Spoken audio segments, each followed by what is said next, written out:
Praise లాడండి. Open your heart share Jesus లో ప్రోగ్రామ్కి క్రైస్ట్ గాస్పల్ మినిస్ట్రీస్ చర్చ్ నుంచి పాస్టర్ సాల్మన్ రాజు గారు ఈరోజు మనతో తన సాక్ష్యాన్ని పంచుకోవడానికి వస్తున్నారు. ఎన్టీ రామారావు గారి సినిమా వస్తే వెళ్ళి ఫస్ట్ షో చూసి ఇక జీవితమే ధన్యమైపోయిందన్నట్టుగా ఫీల్ అయ్యేటప్పుడు సినిమాలు మానేయాలనుకున్నాం అని చాలా గట్టిగా అనుకునేవాడు. తెల్లారి మళ్ళీ వెళ్ళిపోయాడు. నా వల్ల అవలేదు. అది మద్రాసు నుంచి దైవజనుడు చెప్పాడు, నీ 12వ సంవత్సరంలో నేను నిలబెట్టి నేను వాడుకున్నాను. నేను షాక్ అయిపోయినా, గుండె పగిలిపోయింది. మీరు 17 సంవత్సరాలకే దేవుళ్ళలోకి వచ్చారు కదా, అవును. పరిచర్య ఎలా స్టార్ట్ చేశారు? పరిచర్య అనేదమ్మా నేను చెప్పాను కదా, రక్షణ పొందినప్పటి నుంచి పరిచర్య. కాకపోతే అంచెలంచెలుగా అది మారుతూ వచ్చింది. సంఘాలు ఉన్నాయి కదా సార్, మీకు 4 సంఘాలు ఉన్నాయి. అంటే వాక్యం చెప్పడం అయితే 12 సంవత్సరాలు స్టార్ట్ చేశాను చెప్పాను కదా. ఓకే. అంటే ఈ సంఘాలు ఎలా కట్టారు? తర్వాత మా ఆత్మీయ తండ్రి గారు మాకు మంచి ప్లాట్ఫామ్ ఇచ్చారు. మమ్మల్ని ఎంకరేజ్ చేసేవాడు, రాబర్ట్ గారు అని. తర్వాత ఏ బైబిల్ కాలేజీకి నేను వెళ్ళలేదు, చదువుకోలేదు కాబట్టి బైబిల్ కాలేజీకి వెళ్ళలేదు. ఎటువంటి వెళ్ళే అవకాశాలు కూడా నాకు రాలేదు. అయితే దేవుని సేవకుల యొక్క పాదాల దగ్గర కూర్చొని వాక్యం నేర్చుకుని వాళ్ళు వాక్యం చెప్తుంటే విని నేర్చుకునేవాడిని. ఒకసారి కాకినాడ నుండి ఒక దైవజనుడు వచ్చాడు, నూకరాజు గారు అని సేవకుడు వచ్చాడు. ఆయన వాక్యం చెప్తుంటే నేను కూర్చొని ఎర్ర పెన్నుతో మెసేజ్ రాసుకుంటున్నాను.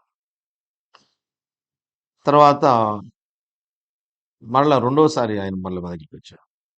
వచ్చినప్పుడు ఆయన పోయినసారి నేను వాక్యం ఇచ్చినప్పుడు ఇక్కడ కూర్చున్న యవనస్తుల్లో ఒకడు ఎవరో ఎర్ర పెన్నుతో వాక్యం రాశారంట.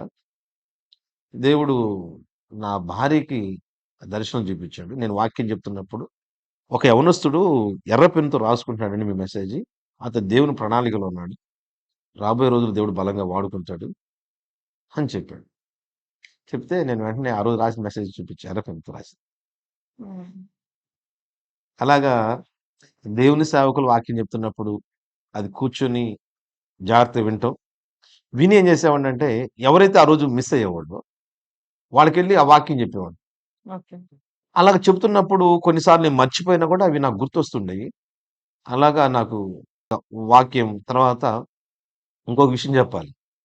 నేను లోకంలో ఉన్నప్పుడు ఒక్కొక్క సినిమా 10 సార్లు 20 సార్లు కూడా చూసేవాడు. లోకంలో ఉన్నప్పుడు ఒక్కొక్క సినిమా ఒక్కొక్కటి నచ్చింది అన్నిసార్లు చూసేవాడిని. అదే భక్తి జీవితంలోకి వచ్చింది, అదే కన్వర్ట్ అయిపోయింది. నాకు నచ్చిన మెసేజ్ 20 సార్లైనా 25 సార్లైనా పాటలు ఎట్టంటారో అలాగే నేను దైవజనులు చెప్పిన మెసేజ్ని క్యాసెట్లు కొనుక్కొచ్చాను. అది అరిగిపోయే వరకు అవసరం ప్రతిరోజు అంటూ ఉండేవాడిని. వినటం, విన్న మెసేజ్ని ఎవరికొకరితో షేర్ చేసుకోవాలి. అలాగా చెప్తుండగా దేవుడు తెలియకుండానే ఆ కృపిచ్చి నిదానంగా ఒకసారి ఏం జరిగిందంటే, మా చర్చిలో పాస్టర్ గారు రాలే, మా ఆత్మీయ తండ్రి గారు రాలే. ఉపవాస ప్రార్థనలు అనమాట. ఆ రోజు ఎవరు లేరు వాక్యానికి, నన్ను చెప్పమన్నారు. ఇంకా ఆ రోజు నిలబడి చెప్తే దేవుడు అద్భుతంగా వాడుకున్నాడు. ఇంకా అప్పటి నుంచి మా ఆత్మీయ తండ్రి గారు మమ్మల్ని ఎంకరేజ్ చేయటం, తర్వాత నాతో పాటు కొంతమంది సహోదరులు వాళ్ళు కూడా నన్ను కొంచెం ప్రోత్సహించేవాడిని. ఆ విధంగా ప్రభువులో ముందుకు వెళ్ళాం. మీరు దైవ సేవకులు పాస్టర్ విజయ్ కుమార్ గారు, తర్వాత యూపీ మా ప్రెసిడెంట్గా చేశారు పరిశుద్ధరావు గారు. మేము ముగ్గురం కూడా ఒక దైవజనుడి దగ్గర ఆత్మీయంగా ఎదిగాం. దేవుని కృప వల్ల మా ముగ్గురిని ప్రభు చాలా అద్భుతంగా ఆశ్రదించాడు, వాడుకుంటున్నాడు. సార్, మీ పరిచర్యలో అడవి పరిచర్య గురించి విన్నాను. అది ఎలా, మీరు అడవిలోకి వెళ్తారా లేదంటే ఎలా స్టార్ట్ చేశారు, దాన్ని ఎలా కంటిన్యూ? నేను నాకు బై బర్త్ చెప్పాను కదమ్మా, సువార్త లేని ప్రాంతాలకు వెళ్ళి సువార్త చేయాలని ఒక ఆశ ఉండేది. అడవి ప్రాంతాల్లోకి ఎక్కడికైతే సువార్తికులు దేవుని సేవకులు వెళ్ళలేరు అటువంటి ప్రాంతాలకు వెళ్ళాలని ఒక ఆశ నాకు చిన్నప్పటి నుంచి ఉంది. కాబట్టి నేను ఆ అన్వేషణలో ఉన్నప్పుడు మా సహవాసులు రామారావు గారిని రైల్వేకి చేస్తుంటారు. తనకి తెలిసినటువంటి తన దగ్గర స్టూడెంట్ ఉన్నటువంటి తిమోతి గారు ఆయన పేరు తవటయ్య. ఆయన ద్వారా నేను అడవి పరిచర్యకి విజయనగరం జిల్లా ఇప్పుడు పార్వతీపురం జిల్లా అయింది. ఇప్పుడు అంతకుముందు అది విజయనగరం జిల్లా అనమాట. సాలూరు మండలంలో ఇదంతా కూడా వింజి పర్వతాలు అంట. అంటే ఉత్తర భారతదేశాన్ని దక్షిణ భారతదేశాన్ని సపరేట్ చేశాను వింజి పర్వతాలు. ఆ పర్వతాలకి ఆ ఏరియా డిస్ట్రిబ్యూట్ ఏరియా. అది ఒరిస్సాది గాదు, ఆంధ్రాది గాదు. ఇప్పుడు కూడా అది కోర్ట్‌లో నడుస్తుందనమాట.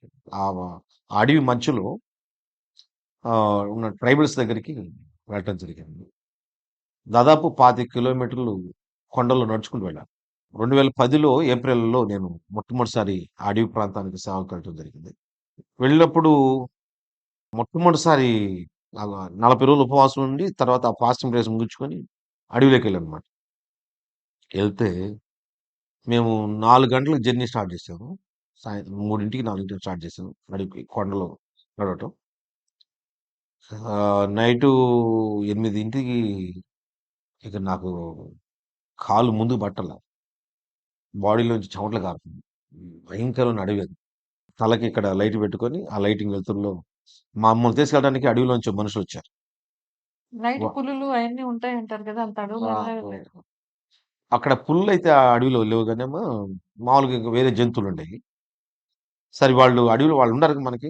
ముందు వెనక వాళ్ళున్నారు కాబట్టి మనకు భయం లేదు. వాళ్ళు పెద్ద పెద్దగా అరుచుకుంటూ, శబ్దం చేసుకుంటూ తీసుకెళ్ళేవాళ్ళు. అసలు నడవలేక ఇక కాళ్ళు బండబారిపోయినాయి. సరే అంత దూరం నడిచిన తర్వాత అక్కడ దగ్గరలో ఒక ఊరు కనపడింది. ఆ ఊర్లో చర్చి కనపడింది అడవిలో. హ్మ్. చిన్న చర్చి. హమ్మయ్య! ఎళ్ళాల్సిన ఊరొచ్చామనుకున్నా. అనుకుంటే వాళ్ళన్నారు, "అయ్యగారు ఇంకా సగం దూరం నడవాలి." హుహు. గుండె జారిపోయింది. కాళ్ళు అసలు ముందు పట్టలేదు. అప్పుడు అప్పటి వరకు నడుము నొప్పులు ఉన్నోళ్ళకి, కాళ్ళు నొప్పులు ఉన్నోళ్ళకి ప్రార్థన చేసిన అలవాటుంది. అప్పుడు మొట్టమొదటిసారి నాకు నేను ప్రార్థన చేసుకున్నా. నా కాళ్ళ మీద చేతులు పెట్టుకొని, నడుము మీద చేతులు పెట్టుకొని, ప్రభువా! నా వల్ల కావట్లేదయ్యా. అంటే ఇక వెళ్ళిపోదాం అనిపిస్తుంది. అలవాటు లేని కొండలు ఎక్కటం కదా! నా వల్ల కావట్లేదు ప్రభు. ఇక నేను ఒక్క అడుగు కూడా ముందుకెళ్ళాను. కిందకెళ్దామనేమో శరీరం అంటుంది. ఇంత దూరం వచ్చి కిందకెట్ట వెళ్తాం అని చెప్పేసి మనసు ఒప్పుకోవట్లే. సరే అప్పుడు నా కాళ్ళ మీద చేయి పెట్టుకొని, ప్రభువా! ఇటువంటి కొండల్లో నువ్వు నడిచావు. నా కాళ్ళకి చెప్పులున్నాయి. నీకు చెప్పులు లేవు. నీ భుజం మీద సిలువ ఉంది. నా భుజం మీద సిలువ లేదు. కాబట్టి నాకు శక్తి దయచేయి అని ప్రార్థన చేసుకుంటే మిరకల్ అన్నమాట. అస్సలు ఎక్కడి నుంచి వచ్చిందో బలం నా శరీరంలోనికి కొత్త బలం వచ్చేసింది. ఆ బలం ఇక అడవి వాళ్ళతో పాటు నడవగలిగా ఇక. అడవిలో ఉన్నోళ్ళు ఎలాగా వాళ్ళు చాలా స్పీడ్‌గా నడుస్తారు. ఆ! వాళ్ళతో పాటు నడవగలిగా. చాలా అదొక అద్భుతమైన అనుభవం.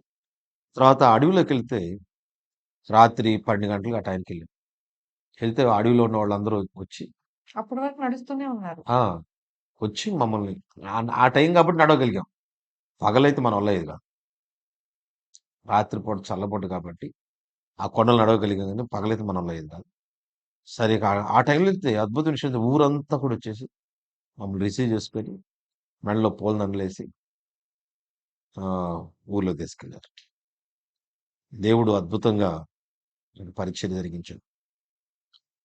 అక్కడ కొన్ని హీలింగ్స్ జరిగినాయి. వాళ్ళు మీరు మెసేజ్ చెప్తే వింటారండి? అక్కడ వాళ్ళు తెలుగు మాట్లాడరమ్మా. వాళ్ళు కుయి భాష మాట్లాడతారు. జాతాబి అంటారు. వాళ్ళు కుయి భాష మాట్లాడతారు. మరి మీరు మనం చెప్పేది వాళ్ళకెలా చెప్పేది అర్థమవుతుంది? వాళ్ళ భాషలోకి ట్రాన్స్‌లేట్. ట్రాన్స్‌లేట్ చేస్తారు.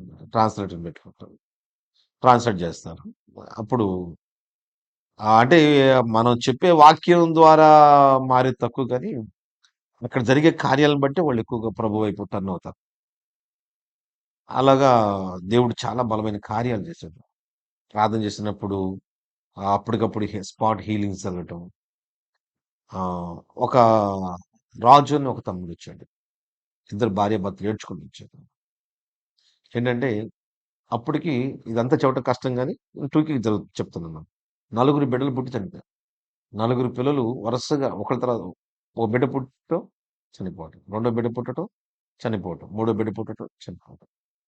హాస్పిటల్‌కి నిండు గర్భిణితో ఉన్నటువంటి తన భార్యను తీసుకెళ్ళటం. అడవిలో నుంచి తీసుకెళ్ళి మరి ఎంతో కష్టపడి వచ్చిన రూపాయి తీసుకొనెళ్ళి, మళ్ళా వచ్చేటప్పుడు ఒట్టి చేతులతో ఇంటికి రావాలి. ఇక వాళ్ళు ఎంత వాళ్ళు హృదయం పగిలిపోయినారో మీరు అర్థం చేసుకోండి. ఒకళ్ళు చనిపోతేనే తట్టుకోలేరు. నలుగురు బిడ్డలను పోగొట్టుకుని పుట్టిన బిడ్డ పుట్టడం చనిపోవడం. అటువంటి పరిస్థితుల్లో వాడిద్దరూ వచ్చి ప్రార్థన చేసుకుంటే నేను చెప్పాను, ఇక మీకు పుట్టే బిడ్డలు ఇక మీకు చనిపోరు అని చెప్పి ప్రార్థన చేసిన తర్వాత దేవుడు మరలా వాడిని ఆశీర్వదించి మళ్ళీ నలుగురు బిడ్డలను ఇచ్చాడు. హ్మ్. అలాగా దేవుడు ఎన్నో అద్భుత కార్యాలు చేశారు. ఇప్పుడు ఆ అడవి ప్రజల యొక్క వాళ్ళ సాంప్రదాయం ఎలా ఉంటుందంటే, ఆ ఊర్లో రాళ్ళతో ఒక బలిపీఠం కడతారు. బలిపీఠం కట్టి దాని మీద ఒక ఎద్దుని, ఒక పందిని, ఒక పొట్టేలుని, ఒక నల్ల కోడిని వాటిని బలర్పిస్తారనమాట. ఆ బలర్పించే టైంలో ఇక వీళ్ళు దాని చుట్టూ తిరుగుతూ డప్పులు కొట్టుకుంటూ ఎగిరేవాడు ఎగురుతుంటాడు, తినేవాడు తింటుంటాడు, తాగేవాడు తాగుతుంటాడు, డాన్స్ డాన్స్ చేస్తుంటారు. అట్లాగా వాళ్ళు చాలైతే బాగా మద్యానానికి బాగా బానిసలుగా ఉంటారు.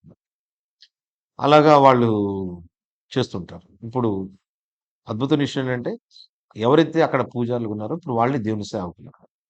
నేను వెళ్ళిన ప్రతి ప్రాంతంలో. ఏ ఏ ప్రాంతాలకు వెళ్ళామో అన్ని ప్రాంతాల్లో కూడా సంఘాలు కట్టబడ్డాయి. అక్కడ ఊరంటే ఒక 10 ఇళ్ళుంటే ఒక ఊరు. 20 ఇళ్ళుంటే ఒక ఊరు. పెద్ద ఊరంటే ఒక 40 ఇళ్ళు ఉంటాయన్నమాట. మీరు ఎన్ని ఊళ్ళు వెళ్ళారు? ఊర్లో అయితే ఇప్పుడు చాలా ఊర్లు వెళ్ళానమ్మా. అయితే ఇప్పుడు అక్కడ మన తరపున 10 మంది పాస్టర్లు మన మినిస్ట్రీ తరపున అక్కడ పనిచేస్తా ఉన్నారు. వాళ్ళకి వాక్యం నేర్పించి, వాళ్ళని అభిషేకించి అక్కడ పరిచర్య చేస్తా ఉన్నారు. నేను మొన్న వెళ్ళినప్పుడు మీలో త్రాగుడు మానేసిన వాళ్ళు ఎంతమంది ఉన్నారు? లేచి నుంచోండి. నేనే షాక్ అయిపోయాను. మీకు ఆ చర్చి 'కలవరం ఎందుకనే' పాటలో కూడా చర్చి ఉంది. అంటే 100లో 90 మంది నించున్నారు. త్రాగటం అంటే వాళ్ళు ఊహ తెలిసినప్పటి నుంచి తాగుతారు. నేను పట్టుచెన్నారి అనే గ్రామానికి వాక్యం ప్రకటించడానికి వెళ్ళినప్పుడు ఆ రోజు త్రాగుడు గురించి చెప్పానన్నమాట. త్రాగుడు గురించి చెప్పి మీలో ఎంతమంది ఇక్కడ త్రాగుడికి బానిస త్రాగటానికి అలవాటై ఉన్నారో ఒకసారి లేచి నిలబడండి, నేను మీకోసం ప్రార్థన చేస్తానని చెప్పి నా గుండె ముక్కలైపోయింది. అందరు లేచారు. అందరు లేకటం కాదు, చిన్న పిల్లల కాడి నుంచి పండు పండిపోయిన ముసలోళ్ళ వరకు, స్త్రీలు, పురుషులు. నాకు మొదటి షాక్ అన్నమాట. అరే! ఇంత చిన్న వయసులోనే వీళ్ళ జీవితాలు ఎలాగ అయిపోయినాయి అని చెప్పేసి చాలా బాధేసింది. ఆ రోజు నేను వాళ్ళందరి కోసం చాలా భారంతో ప్రతి ఒక్కళ్ళ నోట్లో ప్రేయర్ ఆయిలేసి ప్రార్థన చేస్తున్నప్పుడు దేవుని శక్తి వాళ్ళని తాకుతున్నప్పుడు వాళ్ళు కింద పడిపోయేవాళ్ళు. వాళ్ళ నుంచి ఆ త్రాగుడి దురాత్మ బయటకు వెళ్ళిపోయారు. మరుసటి రోజు మీటింగ్‌కి అందరూ స్త్రీలు వచ్చారు కానీ యవ్వనస్తులు పిల్లలు ఎవరు రాలా. లేట్‌గా వచ్చారు. లేట్‌గా వస్తే ఏంటి లేట్‌గా వచ్చారని అడిగాను. అడిగితే వాళ్ళు ఏం చెప్పారంటే, అయ్యగారు మీరు రాత్రి వాక్యం చెప్పారు కదా! మేము అడవంతా తిరిగి అడవిలో ఉన్న సారాయి బట్టీలు మొత్తం పగలగొట్టించామన్నారు. Praise God. అసలు వాళ్ళు సారాయి తయారు చేస్తారని గాని, హ్మ్. అడవిలో సారాయి బట్టీలు ఉంటాయన్న సంగతి గాని నాకు తెలీదు. సారాయి బట్టీలు మొత్తం పగలగొట్టించామన్నారు. తర్వాత నెక్స్ట్ ఇయర్ మరలా స్వల్పగూడ అనే ప్రాంతానికి నేను వెళ్ళాను. వెళ్ళినప్పుడు ఆ తెగ నాయకుడు ఒకాయన ఉన్నాడు. ఆయనొచ్చి నాకు బాప్తీసం ఇమ్మని అడిగాడు. ఆయనేంటంటే సారాయి తయారు చేస్తాడు. సారాయి అమ్ముతాడు. సారాయి తాగుతాడు. ఇంకా అద్భుతమైన విషయం ఏంటంటే వండుకునేది కూడా 2 సారాయి కొండల మధ్య వండుకుంటాడు. ఆయనొచ్చి నాకు బాప్తీసం ఇమ్మని అడిగాడు. అంటే మరి నువ్వు సారాయి తాగుతావు కదా! సారాయి తాగకూడదు. సారాయి అమ్మకూడదు. సారాయి తయారు చేయకూడదు. సారాయి కొండల మధ్య పండుకోకూడదు. అలాగుంటానంటే బాప్తీసం ఇస్తాను. అంటే అతను అన్నాడు, పాస్టర్ గారు మీకు మాటిస్తున్నాను. చచ్చే వరకు నేను ముట్టుకోనన్నాడు. బాప్తిస్మం ఇచ్చాడు. అద్భుతమైన విషయం ఏంటంటే, నేను వచ్చిన తర్వాత కూడా ఎప్పుడు నాకు అతనే గుర్తొస్తుంటాడు. సారాయి తయారు చేస్తాడు, సారాయి అమ్ముతాడు, సారాయి తాగుతాడు, సారాయి కొండల మధ్య పడుకుంటాడు. దేవుడు నిలబడ్డాడా? తప్పిపోయాడు. అయ్యా నిలబెట్టయ్యా బిడ్డని. ఎందుకంటే ఇక్కడ ఒక తమ్ముడు నా దగ్గరికి వచ్చి ఈ వ్యసనానికి బాలిస అనే ఒక తమ్ముడు నా బాప్తిస్మని అడిగాడు.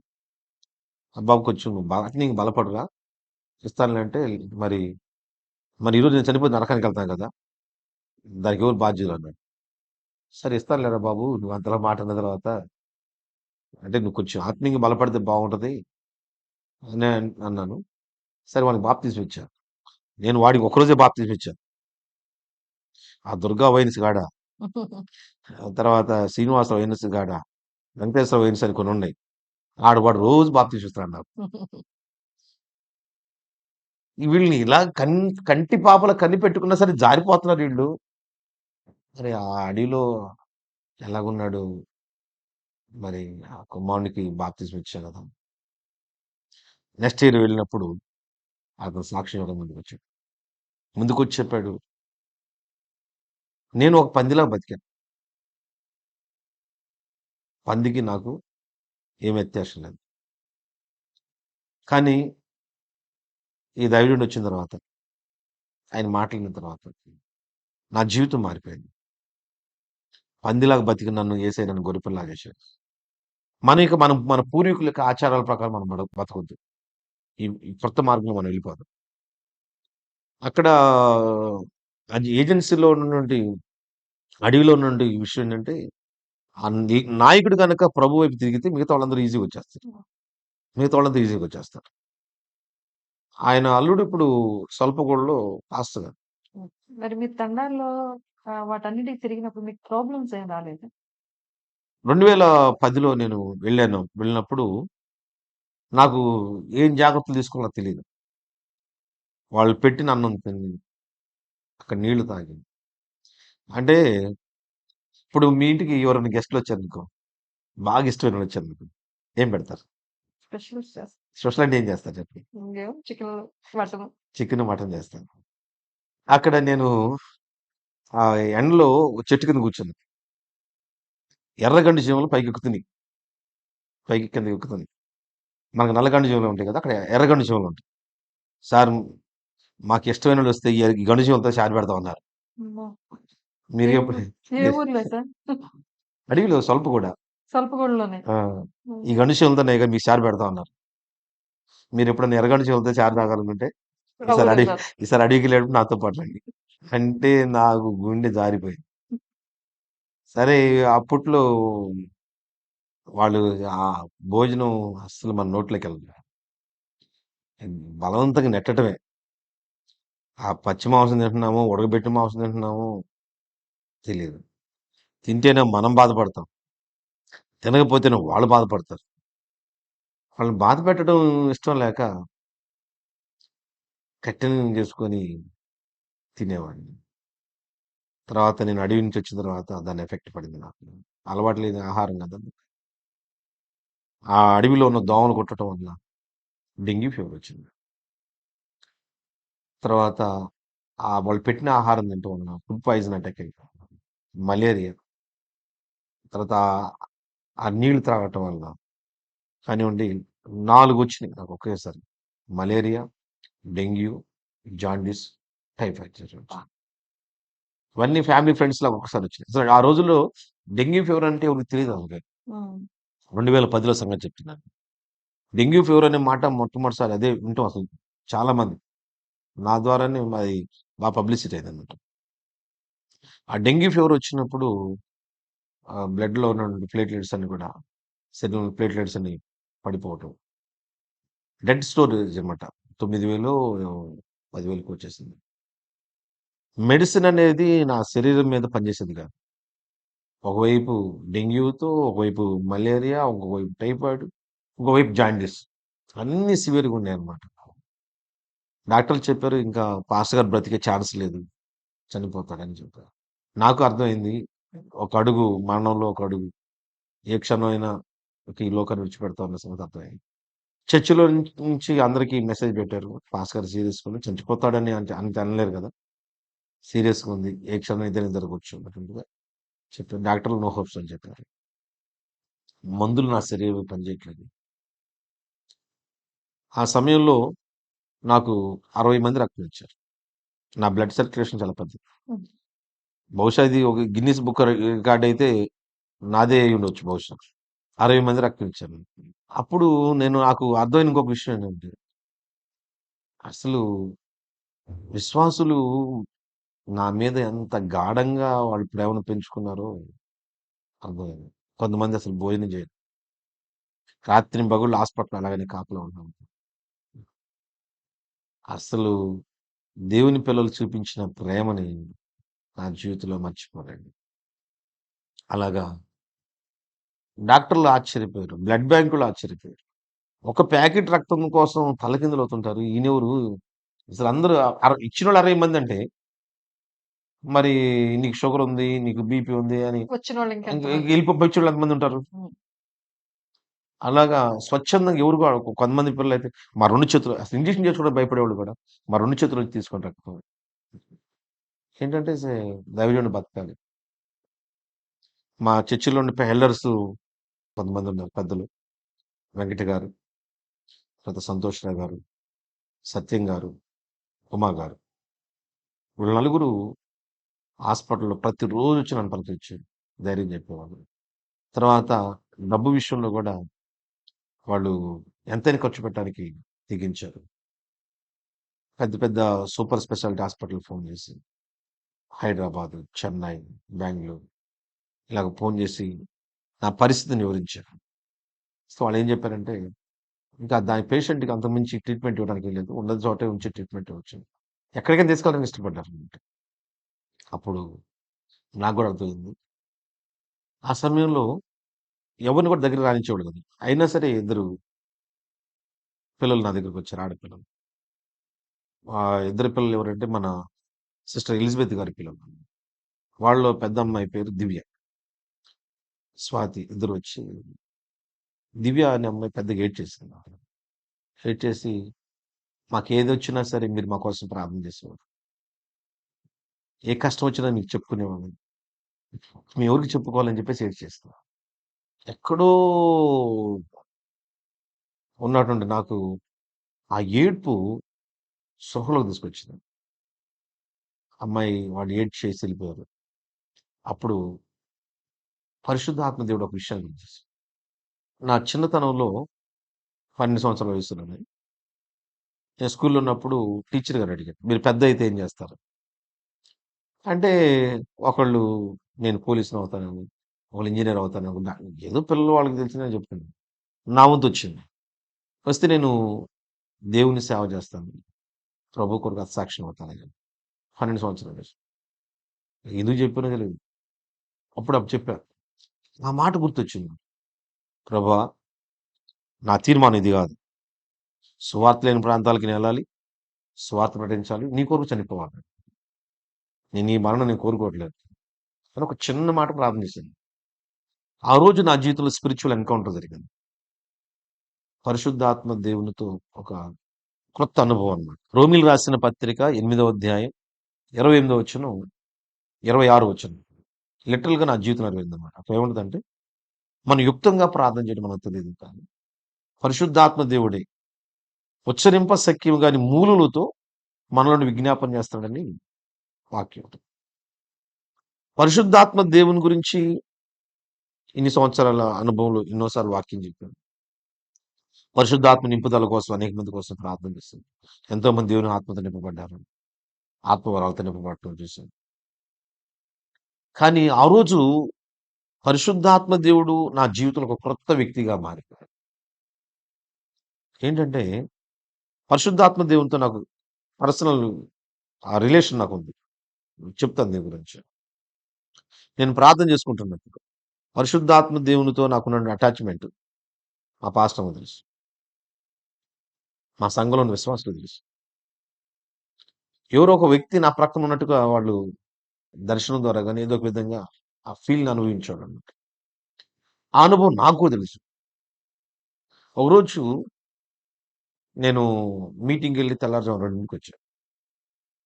కానీ తెల్లారుజామున 3 గంటలకు లేసి ప్రార్థన చేసుకోవాలని ఆశ ఉంది. అయ్యా! నేను బాగా అలసిపోయినాను.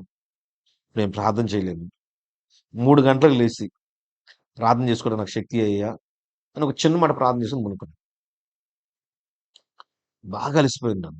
పండుకుంటే ఏం జరిగిందంటే, ఒక వ్యక్తి నా ప్రక్కన మోకరించి ప్రార్థన చేస్తున్నాడు. ప్రార్థన చేస్తూ ఉంటే అసలు ఆ ప్రార్థన ఇలా ఉంటదని నేను ఎవరికీ చెప్పలేదు. చాలా గట్టిగా ప్రార్థన చేస్తాడు. ఎవరు ఈ రాత్రి సమయంలో ఇంత గట్టిగా ప్రార్థన చేస్తున్నారు ఎవరని చెప్పేసి అనుకుంటాం.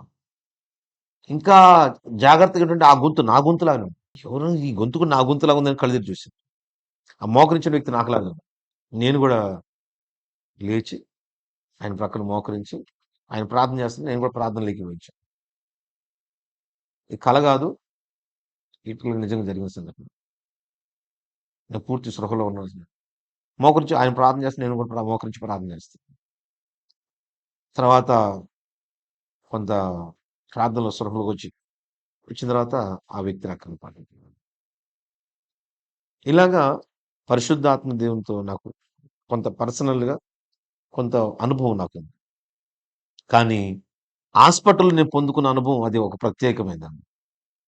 అది ఎలాగంటే, ఆ రోజు నేను నేను చావను, నేను సజీవుడినై, నేను సాక్షిగా బతుకుతాను. చిన్న మాట ప్రార్థన చేశాను. తర్వాత నాకొక మూలుగ వినబడుతుంది. మూలుగుచ్చు ప్రార్థన చేస్తున్నాడు ఒక వ్యక్తి.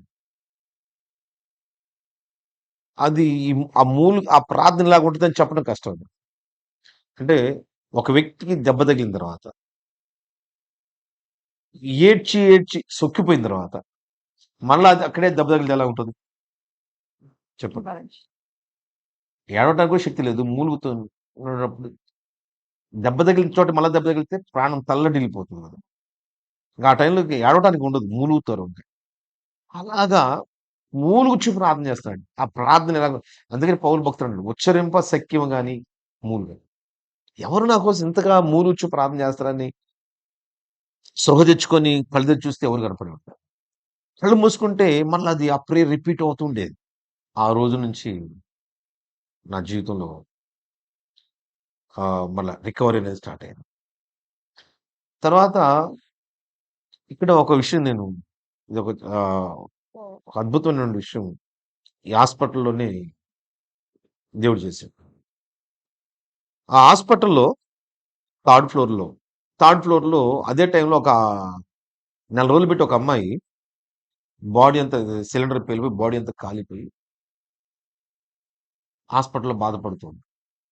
ఆ కాలిపోయిన శరీరం బట్టి రాత్రి భయంకరంగా ఏడుస్తుండేదన్నమాట. కేకలేస్తుండేది. ఆ అమ్మాయి యొక్క తల్లి అడుగుతుంది, "ఏంటమ్మా హాస్పిటల్‌కి జనం ఆ రకంగా వస్తున్నారు?" అంటే ఆ నర్స్ చెప్తుంది, "కింద ఒక పాస్టర్ గారున్నారు. ఆయన అడవికి పరిచర్యకెళ్ళాడంట. అక్కడ అడవిలో దోమలు కుట్టడం వలన, వాళ్ళు పెట్టిన తిండి తినటం వలన, ఆ నీళ్లు తాగటం వలన ఆయనకి డెంగ్యూ, మలేరియా, జాండీస్ వచ్చింది. డాక్టర్లు నో హోప్స్ అని చెప్పారు. దాదాపు 60 మంది ఆయనకి రక్తం ఇచ్చారు" అని నా పరిస్థితి అంతా చెప్తా ఉంది.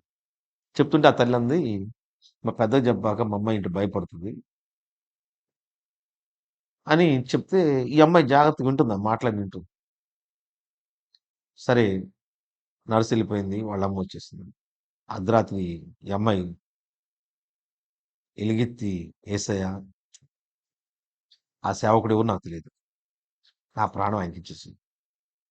ఆయన బతికిచ్చు.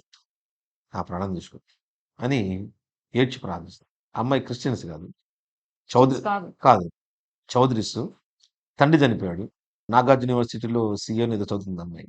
ఆ తల్లికి ఈ అమ్మాయి కోసం బతుకుతుంది. "నా ప్రాణం తీసుకో యేసయ్య, సేవకుడిని బతికించు" ఏడ్చి ప్రార్థిస్తుంది. తెల్లారి మా సంఘంలో ఉండేవాళ్ళు విని షాక్ అయిపోయారు. సత్యం గారు అని ఒక ఆయన ఉన్నాడు. ఎళ్లి అడిగాడు, "అమ్మాయి నువ్వు ఎట్ట చేసావు అమ్మాయి ఇట్లాంటి ప్రార్థన?" అదే కదా! "మీ నాన్న లేడు. నీ కోసం మీ అమ్మ బతుకుతుంది. ఒకే ఒక కూతురు. చెట్టంత ఎదిగావు.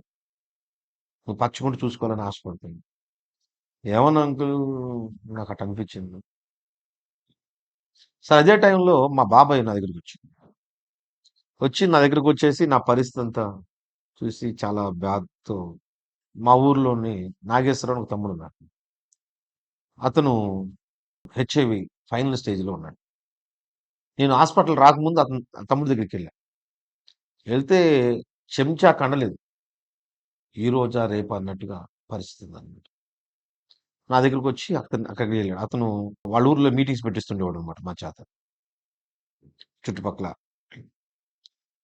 ఇట్లాగా బాగాలేని సంగతి తెలిసి అతని దగ్గరికెళ్ళాడు. ఎళ్తే అడిగాడు.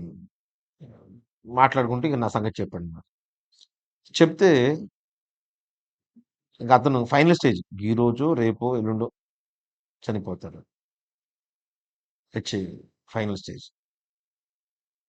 అయితే నేను చనిపోతాను అని జెప్పేసి అతను తల కింద రూ. 5,000 పెట్టుకున్నాడు. ఎందుకు? సమాధి పెట్టి కోసం. సమాధి ఖర్చుల కోసం రూ. 5,000 పెట్టుకున్నాడు. ఆ సమాధి పెట్టెల కోసం, సమాధి ఖర్చుల కోసం పెట్టుకున్న రూ. 5,000 తీసి ఆ బాబాయ్ చేతిలో పెట్టి, "బాబాయ్ నేను చచ్చిపోతా. నేను చచ్చిపోతే మున్సిపాలిటీలో నుంచి తీసుకెళ్ళి సమాధి చేసేస్తారు. కానీ సేవకుడు చనిపోకూడదు. సేవకుడు బతకాలి" అని చెప్పేసి తన సమాధి పెట్టి కోసం ఉంచుకున్న రూ. 5,000 మా బాబాయ్ చేతిలో పెట్టి. తర్వాత మా బాబాయ్ హాస్పిటల్‌కి వాడి ఇట్లాగ నాగేశ్వరరావు రూ. 5,000 ఇచ్చాడు నాకు కానుకని. నా గుండె పగిలిపోయింది. నాగేశ్వరరావు రూ. 5,000 ఏంటి? నువ్వు తీసుకొని రావటం ఏంటి? ఏంటి నువ్వు చెప్పేదేంటి? ఏమోరా నాకు ఆ టైంలో ఆలోచన రాలేదు. సరే అద్భుతం విషయం ఏంటంటే, ఈ అమ్మాయి నా ప్రాణం తీసుకో పాస్టర్ గారిని బ్రతికించమంది కదా! వాళ్ళ అమ్మని అడిగిందంట తెల్లారి. ఒక్కసారి ఆ పాస్టర్ గారిని చూడాలనిపిస్తుందంట. అడవిలోకెళ్ళి కొండ జాతి ప్రజలకు మధ్య సేవ చేసినట్టు కదా! ఆయన ఒకసారి చూడండి. అమ్మా నువ్వు నెల రోజులు పెట్టి మంచం మీద ఉన్నావు. ఇంతవరకు ఒక్కసారి కూడా కాలు కింద పెట్టలా. భయంకరంగా కేకలేస్తుంది. పాస్టర్ గారు కింద ఫ్లోర్‌లో ఉన్నాడు. నువ్వేమో పైన ఉన్నావు. ఎట్ట కుదురుద్దమ్మా అంది. అయితే ప్రభు నన్ను ఆ రోజు నైట్ ప్రేయర్ జరిగిందని అది పరిశుద్ధాత్మ దేవునితో ఎన్కౌంటర్ జరిగిందని చెప్పాను కదా! అసలు పరిశుద్ధాత్మ దేవుడు అనే వ్యక్తి నా జీవితంలో ఆ రోజు కొత్త వ్యక్తి అయిపోయాడు. నేను అయ్యా ఇన్ని సంవత్సరాలు నీ గురించి వాక్యం చెప్పా. కానీ నువ్వెంత ప్రేమ కలిగినవాడో అసలు నాకు తెలియదు.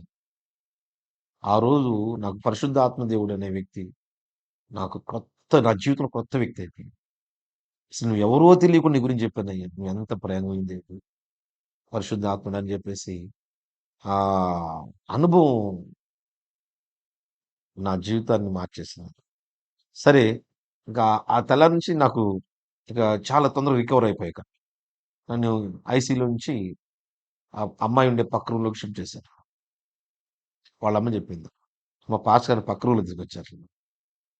నెల రోజులుగా మంచం నుంచి లెగవని అమ్మాయి మొట్టమొదటిసారి తనంతా తను లేచి నడుచుకుంటూ నా దగ్గరికొచ్చింది. ఆ అమ్మాయి ఏమని ప్రార్థన చేసింది? "నా ప్రాణం తీసుకో ప్రభా! సేవకుడిని బ్రతికించమంటే." దేవుడు నన్ను స్వస్థపరిచాడు. అమ్మాయిని. అమ్మాయిని స్వస్థపరిచాడు. ఈ తమ్ముడేమో నేను చచ్చిపోయినా పర్లేదు. మున్సిపాలిటీ వాళ్ళు నన్ను సమాధి చేస్తారు. నేను సమాధి పెట్టి కోసం ఉంచుకున్న డబ్బులు దైవజనుడు బతకాలని రూ. 5,000 కడు పేదవాడు. తను సెంట్రింగ్ పని చేస్తాడు. రూ. 5,000 తప్ప నయా పైసా లేదు. చనిపోతే రూపాయి పుట్టదు. కానీ నేను చచ్చిపోతే మున్సిపాలిటీ వాళ్ళని తీసుకెళ్ళి సమాధి చేస్తారు. సేవకుడు బతకాలి అని రూ. 5,000 పంపించాడు. దేవుడు అద్భుత రీతిలో తన్ని స్వస్థపరిచాడు. ఇది 2010లో జరిగింది. ఇప్పుడు కూడా మనిషి గుండ్రంగా చక్కగా బలంగా ఉంటాడు. దాదాపుగా రూ. 50,00,000 ఖరీదు చేసే సెంట్రింగ్ సామానుంది. ఎప్పుడు 10, 20 మందికి అతని దగ్గర పని దొరుకుతా ఉంటది. ప్రతి సంవత్సరం ఒక రూ. 50,000 ఖర్చు పెట్టి మా చేత మీటింగ్స్ పెట్టిస్తుంటాడు. స్వస్థతలు లేవు అనే వాళ్ళకి మీరిచ్చే సమాధానం ఏంటి? నా సాక్ష్యమే సమాధానం. ఇంక ఇందులో ప్రత్యేకంగా ఇంక చెప్పేదేముంది. నా జీవితం జరిగింది చెప్పింది చెప్తున్నాను. ఇప్పుడు నీకు ఉందా లేదనేది ఆన్సర్ మీరే తీసుకోండి. ఇప్పుడు జరిగిందిది. హ్మ్. ఎముకకి తప్ప ఇంకేం కనపడట్లేదు నాన్న. ఈ రోజా రేపా సమాధి. Final stage. HIV final stage. ఒకవేళ హెచ్ఐవి ఫైనల్ స్టేజ్‌లో ఉన్న వ్యక్తి బతికితే ఎంతకాలం బతుకుతాడు? ఇప్పుడు ఆ వ్యక్తి చేసేది సెంట్రింగ్ పని. సెంట్రింగ్ పని చేయడం ఎంత బలం ఉండాలా? ఆ! మీకు తండాలకెళ్లారు. హెల్త్ ప్రాబ్లమ్ అయిపోయింది. చావు దాకా వెళ్లి వెనక్కొచ్చారు దేవుని కృప వల్ల. మళ్ళీ తండాలకెళ్ళాలంటే మరి మేడం గారు ఒప్పుకున్నారా? పాస్టర్ గారి వైపు నుంచి నాకు ఎటువంటి సమస్య లేదు. నేను ఏ నిర్ణయం తీసుకున్నా సరే తను ప్రార్థనాపూర్వకంగా దాన్ని సపోర్ట్ చేస్తారు. అయితే పాస్టర్ గారు నాతో పాటు పరిచర్యలో ఉన్నారు కాబట్టి తను దాన్ని ఫెయిత్‌లో దాన్ని యాక్సెప్ట్ చేశారు గానీ, మా మీకు ఫాదర్ భయమేయలేదా? మళ్ళీ ఏమన్నా హెల్త్ ప్రాబ్లమ్ అవుతదేమో అని భయం? అస్సలు నాకు లేదసలు. హ్మ్. అసలు ఆ భయం అనేది నాకు తెలీదసలు. ఫెయిత్ విశ్వాసం. మళ్ళా అడవిలోకెళ్ళడానికి స్వస్థత పొందుకున్న తర్వాత డాక్టర్ చెప్పారు. గాజు పాత్రలా చూసుకోవాలని చెప్పారు. అట్లాగనే దేవుని కృప వలన అసలు ఎటువంటి పరిస్థితి అంటే కనీసం ఈ కర్చీఫ్ కూడా అట్ట లేపలేని పరిస్థితి అనమాట. దేవుడు అటువంటి పరిస్థితుల నుంచి దేవుడు స్వస్థపరిచిన తర్వాత మళ్ళా రోజు రోజు కొంచెం ఆరోగ్యం మెరుగుపడటం. మళ్ళా కరెక్ట్‌గా మళ్ళీ 1 ఇయర్‌కి మళ్ళా అడవిలోకి వెళ్ళడానికి బయలుదేరాను. ఇక మా ఇంట్లో వాళ్ళు గాని, సంఘస్థులు గాని చాలా భయపడ్డారు. ఎళ్ళొద్దని చెప్పలేక కొంతమంది. ఇక చాలా భయపడ్డారు. మా ఫాదర్ అయితే పెద్దగా ఏడ్చేసారు. తెలిసినోళ్ళు నాకెవరు చెప్తే వింటారో వాళ్ళ దగ్గరికెళ్ళి. వాడు మళ్ళీ పిల్లోడు మళ్ళీ ఎళ్తా అంటున్నాడమ్మ అడవిలోకి. ఎళ్ళొద్దని చెప్పండమ్మ అని చెప్పేసి మా నాన్న బాగా ఏడ్చేసారు. అయినా సరే నాకు బై బర్త్ నాకు ఈ ఫెయిత్ అనేది హృదయంలో మొలకెత్తినప్పటి నుంచి ఉంది. ఏందంటే సువార్త లేని ప్రాంతాలకెళ్ళాలి. వాళ్ళు సువార్త ప్రకటించాలి. వాళ్ళు అని ఒక ఆశ ఉంది. చాలామంది వెళ్ళొద్దని చెప్పారు. వెళ్ళడం దేవుని చిత్తం కాదని చెప్పారు. నెగెటివ్ ఏమైనా జరిగితే అది దేవుని చిత్తం కాదేమో, ఆ! చేయొద్దు అని చెప్తారు కదా. ఇప్పుడు నాకు హృదయంలో నేను కన్ఫర్మ్ అన్నమాట. దేవుడు ఆ పరిచయాన్ని అప్పగించాడు. సరే సెకండ్ ట్రిప్పు బయలుదేరి వెళ్ళిపోయాను. అదొక స్పెషల్ ఎక్స్‌పీరియన్స్ మాట. ఎంత గొప్ప ఎక్స్‌పీరియన్స్ అంటే నేను గుంటూరులో బయలుదేరా. బయలుదేరితే ట్రైన్‌కి గాని, బస్సుకి గాని రిజర్వేషన్ దొరికాయి. సో, విజయవాడ వెళ్తే ఉంటదని చెప్పేసి అంటే కొంచెం లెంత్ తీసుకున్నా సరే ఇక్కడ ఒక విషయం మీకు చెప్పాలి. విజయవాడ వెళ్తే రైల్వే ట్రాక్ మీద రాజమండ్రి దగ్గర పైనుంచి వెళ్ళేటువంటి ట్రాలీ ఒకటి రైల్వే ట్రాక్ మీద పడిపోయి ట్రైన్స్ ఆగిపోయింది. బస్ స్టాండ్‌లో రష్‌గా ఉంది జనం. మేము విజయవాడ నుంచి రాజమండ్రి, రాజమండ్రి నుంచి వైజాగ్, వైజాగ్ నుంచి విజయనగరం, విజయనగరం నుంచి బొబ్బిలి వెళ్ళేసి, బొబ్బిలి నుంచి బయలుదేరాం. మధ్యాహ్నం 3 గంటలకెళ్ళాం. అంటే సాయంత్రం 3కి బొబ్బిలి. వెళ్ళి స్నానం చేసి అడవిలోకి వెళ్ళిపోయాం. మేము అట్లా ఫారెస్ట్‌లోకి నాతో పాటు పాస్టర్ డోర్నేస్ గారు వచ్చారు. లోకల్ తిమోతి పాస్టర్ గారు. మేము అడవిలోకి అలాగ ఎంటర్ అయ్యాం. ఎంటర్ అవ్వగానే కుండపోత వర్షం, వడగళ్ళ వర్షం టపా టపా పడుతుంది. నేను అప్పుడే సిక్కేదున్నా. ఒకసారి ఆ ఉరిమింది. మా మీదే పడిందేమో అన్నట్టుగా భయమేసింది. తలదాల్చుకుంటే ఎక్కడ స్థలం లేదు. డోర్నేస్ మేమిద్దరం ముఖాలు చూసుకున్నాం.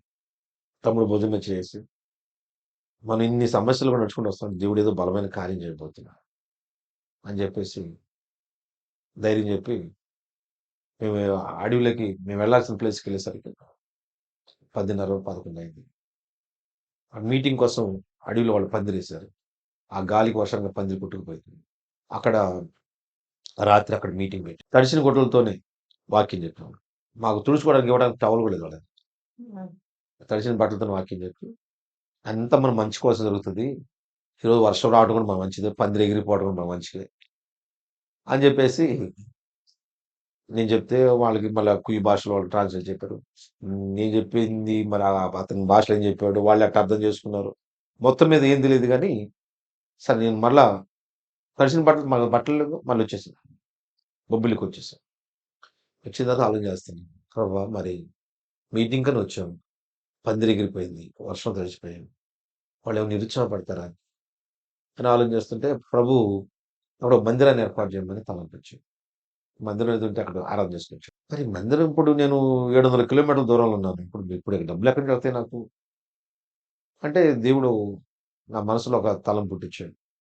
మహర్షి అని నా ఫ్రెండ్ ఒక అతను ఉన్నాడు. వెంకట గారి ద్వారా నాకు స్నేహితుడయ్యాడు. అతను ఫోన్ చేశాడు. ఇట్లా నేను అడవికొచ్చాను. ఇట్లా రాత్రిలా జరిగింది. ఇక్కడ ఒక మందిరాన్ని ఏర్పాటు చేయాలి. కాబట్టి మీరు కొంత డబ్బు పంపించండి నాకని. అంటే అతను చాలా హ్యాపీగా రిసీవ్ చేసుకున్నాడు. అబ్బా! ఎంత మంచి పని కోసం నన్ను గుర్తు చేసుకున్నట్టు మీకెంత కావాలి? నాకు 25,000 పంపించండి అన్నాను. వెంటనే 25,000 ట్రాన్స్‌ఫర్ చేశాను. నా దగ్గర 10,000 35,000 ఉన్నాయి. 35,000తో సిమెంట్ పోల్స్ అన్ని పెట్టేసి, రేకులతో మందిరేద్దాం అని చెప్పేసి ఇక నిర్ణయమైపోయి, రాత్రి వర్షం రావటం వలన జరిగిన మేలేంటో చెబుదాం అని చెప్పేసి చాలా ఉద్యమంగా ఎళ్ళా పగలు మీటింగ్‌కి. ఎళ్లి పగలు వాక్యం చెప్పాము. వాళ్ళకి చెప్పేది సంగతి చెప్పాం. మనం మందిరం ఏర్పాటు చేయబోతున్నాం. వర్షం రాకపోతే ఆ పందిరి అలాగే ఉండేది. ప్రార్థన చేసుకునేవాడు, ఎళ్ళిపోయేవాడు. వర్షం రావడం వల్ల పందిరి కొట్టుకుపోయింది. మందిరం ఏర్పాటు చేయాలని తలంపు నాకు కలిగింది. కాబట్టి రాత్రి వర్షం రావడం వల్ల జరిగిన మేలేదని చెప్పేసి వాక్యం చెప్తుంటే అక్కడ పాస్టర్ నన్ను తీసుకున్న పాస్టర్ అయ్యా ఫారెస్ట్ రోడ్ వచ్చారు వీళ్ళు ఎక్కడి నుంచి ఖాళీ చేయమంటున్నారు అయ్యో! మీరు ఇక్కడి నుంచి వేరే ప్రాంతానికి వెళ్ళిపోమంటున్నారు మరి మన మందిరం ఏర్పాటు చేస్తే అది వృధా అయిపోద్ది కదా అంటే అది నాకు కన్ఫర్మ్ అయిపోయింది అలాగే ఇక్కడ మందిరం ఏర్పాటు చేయడం దేవుని చేత్తో మందిరం కనుక ఉంటే ఆ మందిరం వీళ్ళకి సెక్యూరిటీ ఉంటుంది అని చెప్పేసి అయినా మనకు తెలిసిన ఎవరైనా ఉంటే పొలిటికల్గా ఉంటే తెలిసిన వాళ్ళకి ఫోన్ చేసి ఒక మాట చెప్పండి అంటే సాలూరులో మధు గారు అని ఒక ఆయన ఉన్నారు. రాజకీయ నాయకులతో కొంచెం రిలేషన్స్ ఉన్నాయంటే ఫోన్ చేస్తే ఇట్లా చర్చ ఏర్పాటు చేస్తున్నాం ఇక్కడ మన వాళ్ళని ఫారెస్ట్ రోడ్ ఖాళీ చేసి వెళ్ళిపోమంటారంటే ఆయన వెంటనే అప్పుడు ట్రైబల్ మినిస్టర్గా విజయరామరాజు గారు ఉన్నారు. ఆయన ఫోన్ చేస్తే ఆయన వెంటనే కలెక్టర్ గారు ఫోన్ చేశారు కలెక్టర్ గారు వెంటనే ఫారెస్ట్ సంబంధించినటువంటి వాళ్ళకి ఫోన్ చేస్తాడు ఇట్లా వెళ్ళిపోమన్నారంట పలానా చోటకి వెళ్ళి ఎందుకు వెళ్ళిపోమన్నారు ఎవరు వెళ్ళిపోమని ఆర్డర్ ఇచ్చారని చెప్పేసి అంటే వాళ్ళు మరుసటి రోజు తెల్లారిపాటి పరిగెత్తుకుని వచ్చారు మీరు పెద్దోళ్ళు చెప్పారంటే మా ఉద్యోగులు పోయేటట్టున్నాయి మేము మిమ్మల్ని వెళ్ళిపోమని చెప్పలేదని చెప్పేసి రాసిమండి వాళ్ళు వచ్చారు సరే అద్భుతమైన విషయం ఏంటంటే ఆ రెండోసారి నేను వెళ్ళినప్పుడు వాళ్ళ కోసం ప్రార్థన చేస్తే పిల్లలు లేని వాళ్ళకి ప్రార్థన చేస్తే ఇద్దరు పిల్లలు మగ పిల్లడు ఆడపిల్లలు పశువుల కోసం ప్రార్థన చేశారు పశువులు కూడా రెండేసి పిల్లలు పెట్టినాయి మెయిల్ ఫిమేల్ అన్నమాట అట్లాగా తర్వాత ఏ ఫారెస్ట్ ఆఫీసర్లు అయితే వాళ్ళు అక్కడి నుంచి ఖాళీ చేసి వెళ్ళిపోమన్నారు అక్కడ కొంచెం మైదానం భూమి బాగుంటుంది నీటి స్వచ్ఛత ఉంటుంది అన్నమాట వాళ్ళకి అక్కడ ఆ ల్యాండ్ని గవర్నమెంట్ వాళ్ళకి కురిసి ల్యాండ్ పొలాలు వాళ్ళకి ఇచ్చేసారు ఆ విధంగా మళ్ళీ రెండోసారి వెళ్ళినప్పుడు దేవుడు అద్భుతంగా అక్కడ పరిచయం జరిగించాడు ఇంకా అట్లాగనే ఇక ప్రతి సంవత్సరం కంటిన్యూ చేసుకుంటూ వెళ్ళటం ఒక్కొక్కసారి అడవిలో తప్పిపోయిన సందర్భాలు కూడా ఉన్నాయి. ఇంకా అవన్నీ చెప్పుకుంటూ వెళ్తే చాలా టైం పట్టింది ఓకే.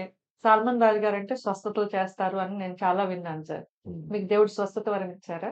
అంటే ఆ, నేనేం స్వస్థతలు చేయనమ్మా స్వస్థపరిచేది ప్రభు అంటే ఒక పేషెంట్ని దానికోసం భారంతో ఉన్నటువంటి వాళ్ళని ప్రభు దగ్గర తీసుకెళ్తాం ఆయన పొందిన గాయాలను చూపిస్తుంటాను ఆ గాయాలను చూడు బాబు అందులో స్వస్థత అని చెప్తాను మీరు స్వస్థతలకే ఎందుకు ప్రాధాన్యత ఇస్తారు?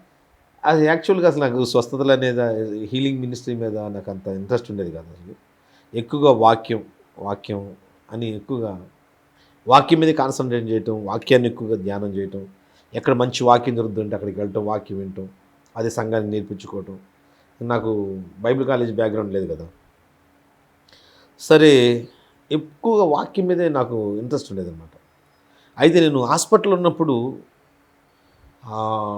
ఒక పేషెంటు స్వస్థత కోసం కొంతమంది తోటి సేవకులు ఉండేవాళ్ళు కదా వాళ్ళు వచ్చి ప్రార్థన చేసేవాళ్ళు ప్రార్థన చేసినప్పుడు హృదయంలో కొంత ఆదరణ నెమ్మది అనేది కలిగేది అనమాట కాబట్టి హాస్పిటల్ ఉన్నప్పుడు ఒక వ్యక్తి ఆదరణ కోసం దేవుడు స్వస్థపరుస్తాడు ధైర్యంగా ఉండు అనే ఆ మాట కోసం ఎంత పరితపిస్తాడో ఆ మాట ఆ వ్యక్తిని ఎంత బలపరుస్తుందో నేను లిటరల్గా నేను అనుభవించాను అనమాట అనుభవించిన తర్వాత ఎవరైతే ఆ పెయిన్ అనుభవిస్తున్నారో దాన్ని నేను రుచి చూశాను కాబట్టి వాళ్ళ కోసం ప్రార్థన చేయాలనేటువంటి భారం కలిగింది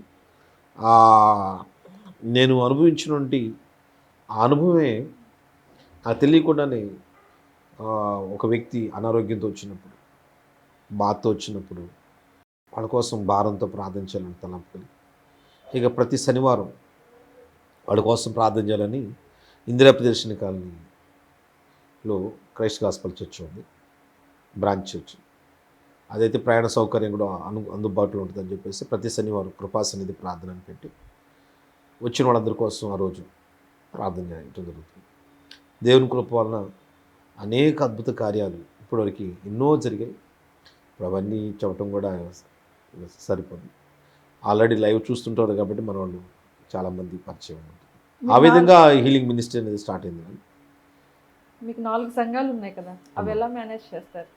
నమ్మకస్తుల నుండి బిడ్డలను దేవుడు ఆత్మీయ బిడ్డలను ఇచ్చాడు నాతో పాటు కొంతమంది సేవకులు ఉన్నారు వాళ్ళు దేవుని కృప వల్ల నమ్మకంగా పనిచేస్తున్నారు నా దగ్గర చేసిన ప్రతి ఒక్కరు కూడా నా దగ్గర ఉన్నంతకాలం మంచిగా నన్ను గౌరవించేవాళ్ళు చక్కగా పనిచేసేవాళ్ళు కొంతమంది తర్వాత వాళ్ళు వెళ్ళి సొంతగా పరిచయం చేసుకుంటున్నారు. ఎవరైనా చేసుకుంటా అంటే గాడ్ బ్లెస్ బిడ్డ వెళ్ళి చక్కగా చేసుకోండి అని చెప్పేసి నేను హ్యాపీగా పంపించాను. తర్వాత ఇప్పుడు ప్రస్తుతం నా దగ్గర మా అసిస్టెంట్ పాస్టర్ మాణిక్రావు ఉన్నాడు. తర్వాత బాబు స్పర్జన్ కూడా అభిషేకం తీసుకొని సేవ చేస్తూ ఉన్నాడు. అడవిలో ఒక 10 మంది సేవకులు ఉన్నారు. ఈ విధంగా దేవుని కృపను బట్టి అలాగా వెళ్ళిపోతూ ఉన్నాం. ప్రభు జగన్ నడిపిస్తున్నాడు అంతే. ఇక అందులో మన తలాంతులు, మన జ్ఞానం, మన సామర్థ్యం ఆయన నడిపిస్తున్నాడు, వెళ్తున్నాం. కీర్తన టీవీలో 7 years నుంచి మెసేజ్ చెప్తున్నారు కదా, అమ్మాయి మాతో మీకున్న అనుబంధం చెప్పండి. కీర్తన టీవీ ఛానల్ అనేది ఇప్పుడు మామూలుగా మేము కొన్ని ప్లేస్లకే వెళ్ళగలుగుతాము. మేము వెళ్ళలేని ఛానల్ చోటకి ఈ ఛానల్ ద్వారా దేవుని వాక్యం వెళ్తుంది. చాలా అనుభవాలు ఉన్నాయి. మరి ఏదని చెప్పమంటారు? మరి కీర్తన టీవీ ఛానల్ వరకు చాలా అనుభవం. ఒకసారి ఇంటూరులో ఒక అమ్మాయి కల్లో సాల్మన్ అన్న వాక్యం వస్తుంది, లేచి వాక్యం అని చెప్పేసి స్వరం. అంటే ఆ అమ్మాయి లేచి వాక్యం ఉంటుంది. వాక్యం అంటే తను చాలా సఫర్ అవుతుంది, ఏదో కొన్ని సమస్యల వల్ల సఫర్ అవుతుంది. ఆ వాక్యం విని ఆమె ఎంతో ఆదరించబట్టు తర్వాత ఏడ్చుకుని నాకు ఫోన్ చేసి చెప్పింది, ఇట్లాగ జరిగిందన్న, నాకు కళ్ళు వచ్చింది, నేను టీవీ ఆన్ చేశాను, మీ వాక్యం వచ్చింది అని ఒక అమ్మాయి సాక్షి చెప్పి నాకు చాలా వండర్ అనిపించింది. తర్వాత ఇంకొక అమ్మాయి ఫోన్ చేసింది. ఫోన్ చేసి, అంకుల్ మీరు వాక్యం చెప్తుంటే మా డాడీ మాట్లాడేటండి, మా డాడీ చనిపోయాడు, మిమ్మల్ని డాడీ అని పిలవచ్చానండి. పిలవచ్చిందని, నేను స్పిరిచువల్గా నీకు ఫాదర్ని అని చెప్పడం.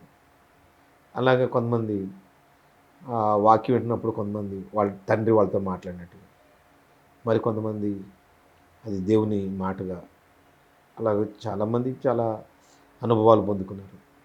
కొంతమంది లైవ్లోనే ఎన్నో హీలింగ్స్. దానికి మీరే లిటరల్గా సాక్ష్యం. ఇంతకుముందు ఇక్కడ మన టీవీ ఛానల్లోనే లైవ్ ఇచ్చాము, ఇచ్చినప్పుడు స్వస్థతలు జరిగినాయి. తర్వాత మీ స్టూడియో పక్కన వాళ్ళ పాప చావు బ్రతుకులు, నేను మీరు తీసుకెళ్ళారు కదా, ఆమె ఎవరినో ప్రార్థన చేయమంటే తీసుకెళ్ళారు. ఆమె నేను చూసినప్పుడు నల్ల పెంక్ అనమాట, పసిపిల్ల, నల్ల పెంక్, బాడీ అంతా నల్ల పెంక్. ఇంకా ఆ హాస్పిటల్లో డాక్టర్లు చచ్చిపోతే పంపించారు. ఆ పాపం చూడడం నాకు భయం వేసింది. వాళ్ళు హిందూస్. ఎట్లా ఉందంటే ఇక ఎప్పుడు చచ్చిపోయింది పాప అంటే, కీర్తన టీవీ ఛానల్ నుంచి పాస్ గారు వచ్చాడు, ఆయన ప్రార్థన వెళ్ళిపోయింది, చచ్చిపోయిందని చెప్తారు. అటువంటి పొజిషన్ అనమాట. హాస్పిటల్లో చచ్చిపోతుందని చెప్పి డాక్టర్ ఇంటికి పంపించారు. సరే ప్రార్థన చేసి, ఆ సమయంలో నేను ఫెయిత్ని ముందు నాలో ఫెయిత్ని రేజ్ చేసుకోవడానికి కొంత టైం పట్టింది నాకు. ప్రార్థన చేసుకొని ముందు నాకు నేను ప్రార్థన చేసుకొని ఆ బిడ్డ కోసం ప్రార్థన చేస్తాను. మళ్ళీ నెక్స్ట్ ఆదివారం వచ్చేసరికి ఆమె వచ్చేయడానికి మెట్ల దగ్గర రెడీగా ఉంది. వెళ్ళి చూస్తే కొంత రికవర్ అయింది. మళ్ళీ నెక్స్ట్ ఆదివారం మెడిసిన్ వాడుకున్నాను, ఆ పాప హీల్ అవటం. అలా ఇటువంటి చాలా మంచిగా ఉంది సార్, మేమే సాక్ష్యం దానికి. ఇట్లాగ ఇటువంటి కార్యాలు ప్రభు ఎన్నో చేశాడు. ప్రభు చేశాడు అంతే. మన జస్ట్ ఏదో మన ఇప్పుడు ఎవరినైనా దేవుడు నిలబెట్టుకుని వాడుకోగలడు, ప్రభు కృప అంతే, అంతకు మించి ఇంకేం కాదు. మన దగ్గర ఏదో తలాంతులో నేను వరాలో నేను కాదు, కానీ ఆయన కృప ప్రజల్ని ఆదరిస్తుంది, ప్రజల్ని స్వస్థపరుస్తుంది. కీర్తన ఛానల్ వీక్షకుల కొరకు ప్రార్థన చేయండి. తప్పకుండా ప్రార్థన చేద్దాం. మహాపరిశుద్ధుడా మా తండ్రి, సకల ఆశీర్వాదాలకు కారణభూతుడా, జీవాధిపతి, నీకు వందనాలు స్తోత్రాలు చెల్లించుకుంటున్నాను. మా ప్రియ ప్రభువ, ఈ ప్రత్యేకమైన సమయంలో ఎంతమంది బిడ్డలు ఈ సాక్ష్యాన్ని విన్నారో ప్రభువ, అలాగే వాళ్ళ యొక్క ప్రశ్నలకు నీ వాక్యం నుంచి కొంత జవాబు పొందుకున్నారని నేను నమ్ముతున్నాను.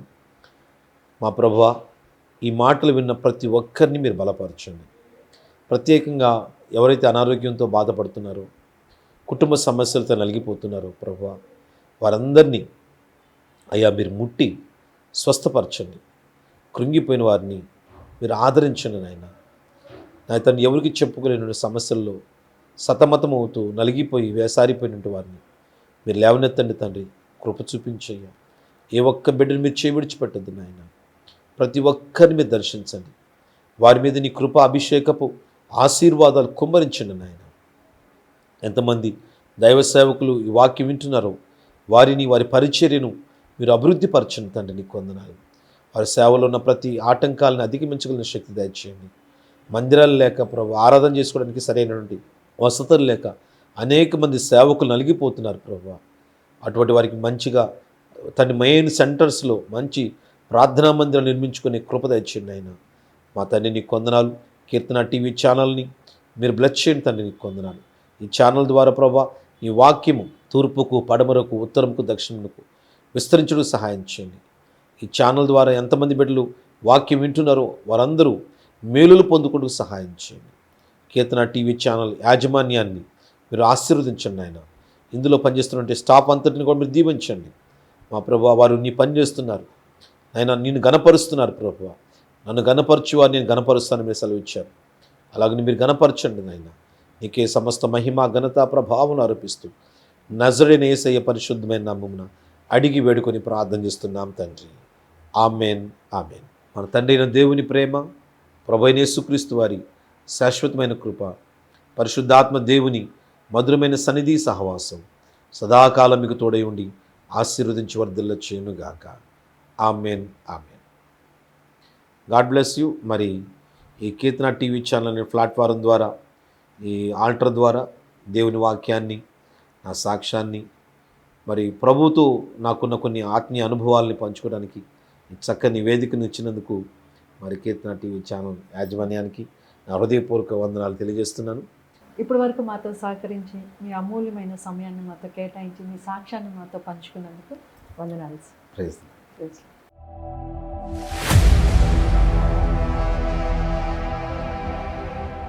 విన్నారు కదండి పాస్టర్ సాల్మన్ రాజు గారి సాక్ష్యాన్ని. దైవజనుల అనుభవాలు మీకు అంత ఆత్మీయంగా దీవెనకరంగా ఉన్నాయని నమ్ముచున్నాము. మీరు పొందిన మేలులు, ఆత్మీయ అనుభవాలు మాతో పంచుకోండి.